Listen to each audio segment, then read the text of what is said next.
नमस्कार दोस्तों, स्वागत है आपका एक बार फिर से आपके अपने YouTube चैनल प्रेप एकेडमी पे।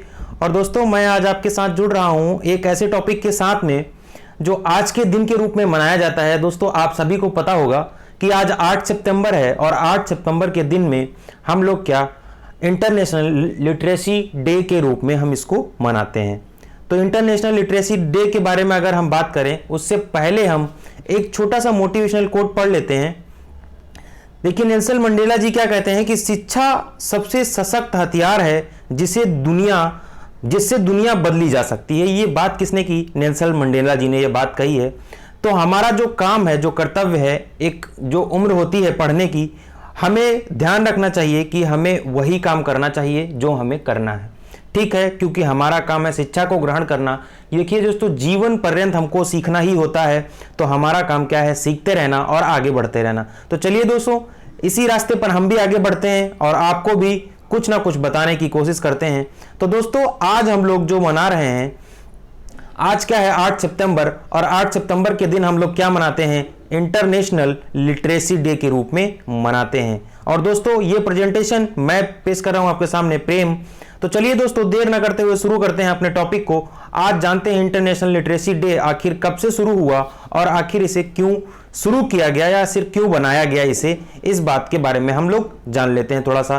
तो देखिए, 8 सितंबर को यूनेस्को द्वारा 26 अक्टूबर 1966 को, इस डेट को ध्यान दीजिएगा कि 26 अक्टूबर 1966 को यूनेस्को के सामान्य सम्मेलन के 14वें सत्र में अंतर्राष्ट्रीय साक्षरता दिवस की घोषणा की गई थी। ठीक है, कि कब? 26 अक्टूबर 1966 को। और यह पहली बार कब? 1967 में मनाया गया था। और इसका उद्देश्य क्या था? कि व्यक्तियों, समुदाय और समाजों को साक्षरता के महत्व को उजागर करना। यानी कि इसका उद्देश्य यह था कि लोगों तक शिक्षा, ठीक है, का महत्व बताया जा सके, या समाज को शिक्षा का महत्व बताया जा सकता कि हम शिक्षा को हासिल कर आखिर क्या पा सकते हैं। तो देखिए दोस्तों, हम लोगों ने इसकी बात की। जो 2020 जो इंटरनेशनल लिटरेसी डे है, इसकी जो थीम है वो कुछ इस प्रकार से है। आप थीम यहाँ पे देख लीजिए, ये किस पे फोकस कर रही है? 2020 की जो थीम है, literacy teaching and learning in the covid crisis and beyond. ठीक है, क्योंकि आप देख रहे हैं कि कोरोना महामारी का समय चल रहा है, दैट्स वाई इस प्रकार का टॉपिक है। तो इसको अगर हम हिंदी में देखें, अंतर्राष्ट्रीय साक्षरता दिवस 2020 की जो उद्देश्य है या थीम है, वो क्या कहती है? साक्षरता, शिक्षण और कोविड संकट मतलब क्या है कि कोविड संकट में साक्षरता, शिक्षण और उससे आगे पर केंद्रित है, जो इसका मोटो है। ठीक है, थीम जो है इसकी।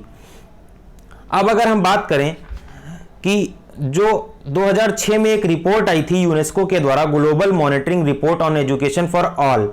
ठीक है, इस रिपोर्ट के बारे में अगर हम जानने की कोशिश करें, ये जो रिपोर्ट थी 2006 में आई थी, किसके द्वारा? Global monitoring report on education for all 2006 में आई थी। इसके मुताबिक क्या कि लगभग 750 मिलियन जो वयस्क थे, उनको न्यूनतम शिक्षा की कमी थी। अब देखिए, यहाँ पे एक शब्द आया है, न्यूनतम शिक्षा। न्यूनतम शिक्षा देखिए दोस्तों, 3 चीजों से मिलकर बना है। इसको न्यूनतम अधिगम स्तर भी हम लोग कह सकते हैं। तो ये 3 चीजों से मिलकर बना है, न्यूनतम, अधिगम और स्तर। न्यूनतम शब्द से आप मतलब समझने की कोशिश कीजिए। न्यूनतम शब्द का अभिप्राय उस अंश से होता है जो किसी निश्चित कक्षा में छात्रों के द्वारा निश्चित समय में अर्जित किया जाता है। और अगर हम अधिगम की बात करें या शिक्षा की बात करें, उसको मतलब सीधे हम कह सकते हैं कि सीखना। और अगर स्तर की बात करें, स्तर से अभिप्राय होता है जिसमें बालक निश्चित समय में उपलब्धि प्राप्त करता है, उस समय को कहते हैं। ठीक है, तो ये बात हो गई कि साक्षर होने के लिए आवश्यक है। ठीक, उसमें क्या कहा कि 60 मिलियन बच्चे स्कूल से बाहर हैं या दुर्लभ उपस्थित हैं। कहा कि 60.7 मिलियन जो बच्चे हैं वो पढ़ ही नहीं पा रहे हैं। ठीक है, दक्षिण एशिया में सबसे कम, यहां पे देखेंगे, दक्षिण एशिया जो था आपका साउथ एशिया में सबसे कम साक्षरता थी। कितनी? 58.6%। कितनी? 58.6%। आगे अगर हम इसमें बात करें, इसमें तो हम देखेंगे क्या, लिटरेसी रेट जो 2020 इंडिया का जो जारी हुआ है, इसको जारी कौन करता है? इसको देखिए, जारी कौन करता है? इसको जारी करता है सांख्यिकी कार्यालय जो है आपका, राष्ट्रीय सांख्यिकी कार्यालय, नेशनल स्टैटिस्टिक्स ऑफिस जो है वो जारी करता है। भारत में साक्षरता दर जो है 2020 के हिसाब से कितनी बताई गई है? 77.7%। और ग्रामीण इलाकों की अगर हम बात करें तो ये साक्षरता दर कितनी हो जाती है दोस्तों? 73%। तो आप एक डिफरेंस समझ सकते हैं कि लगभग जो है 4%, लगभग 4% जो है ग्रामीण शिक्षा में कमी है शहर शिक्षा के अभाव में। ठीक है, अगर शहरी इलाकों की बात करें, ठीक है, हाँ, इस यहां से हमको कंपेयर करना, अगर हम शहरी इलाकों की बात करें तो यहां जो है 87.7% जो है शिक्षित लोग हैं ग्रामीण लोगों के मुकाबले। तो आप देखिए कितना बड़ा गैप है शहर और गांव की इलाकों में, कि यहां 87% और यहां पे 73%, तो एक काफी लंबा गैप हो जाता है। आप समझने की कोशिश करिए। तो इस पर भी देखिए सरकार को ध्यान देना चाहिए कि ग्रामीण इलाकों में जो शिक्षा की व्यवस्था है इसको और ठीक किया जाना चाहिए। ठीक है, तो ये तो हो गई यहाँ की बात। आगे बात अगर करें हम, तो देखिए ये जो डाटा आया है, जो एनएसओ का डाटा है, उस पर हम थोड़ी सी बात कर लेते हैं। तो यहाँ पे आप देखेंगे कि लिटरेसी रेट जो रूरल एरिया में है, यानी ग्रामीण क्षेत्रों में है, वो 73.5% है। और अर्बन क्षेत्रों में अगर आप देखेंगे तो यही जो है लिटरेसी रेट कितना है? 87.4% है। देखिए रूरल एरिया में यानी ग्रामीण क्षेत्रों में 4% लोग हैं जो कंप्यूटर जिनके पास है या कंप्यूटर को एक्सेस कर सकते हैं। अर्बन एरिया में 23% लोग हैं जिनके पास कंप्यूटर है या आप कंप्यूटर के द्वारा चीज़ों को एक्सेस कर सकते हैं। ठीक है, अगर हम यहाँ पे देखिए, यहाँ पे बात करें एनुअल हैविंग एक्सपेंडिचर स्टूडेंट। अब देखिए एक स्टूडेंट पे एनुअल कितना खर्चा आता है? रूरल पे 5,000 और अर्बन की अगर हम बात करें तो 17,518 रुपए। अगर हम यहाँ पे बात करें तो यहाँ रूरल आप देख सकते हैं सीनियर सेकेंडरी लेवल की, यहाँ सेकेंडरी लेवल की बात हो रही थी, तो यहाँ 9,148 रुपए। और अर्बन की अगर हम बात करें तो 23,832 रुपए अर्बन में आ जाते हैं सीनियर सेकेंडरी में पढ़ने वाले बच्चे के लिए। तो ये कुछ इस प्रकार से जो है देश की स्थिति है इस पढ़ाई में, आप देख सकते हैं। देखिए आप देखते हैं जो एनएसओ की रिपोर्ट आई है उसमें, देखिए आप जो रिपोर्ट आई है उसमें जो केरला राज्य है आपका, केरला राज्य ने सबसे अच्छा प्रदर्शन किया है शिक्षा के मामले में, क्योंकि ये हमेशा से ही जो है टॉप पे रहा है केरला। तो केरला ने जो है सबसे अच्छा और उम्दा प्रदर्शन किया है इस बार। इसमें जो है 96.2% लोग जो है यहां पढ़े लिखे हैं। कितने? 96.2% लोग यहां पर पढ़े लिखे हुए हैं। तो ये बात भी देखिए कितनी महत्वपूर्ण हो जाती है कि कहीं किसी अगर हम राज्य की बात करें, जैसे बिहार की अगर बात करें तो बिहार में शिक्षा की जो है स्थिति बहुत ही ज़्यादा गंभीर है, 70.9। अगर सबसे खराब स्थिति वाले राज्यों की हम बात करें तो उसमें बिहार जो है लास्ट से तीसरे नंबर पे आ जाता है। ठीक है, सबसे अगर खराब स्थिति है किसी की तो आंध्र प्रदेश की है। तो ये चीज़ आप समझने की कोशिश करिए कि स्थिति आखिर क्या है।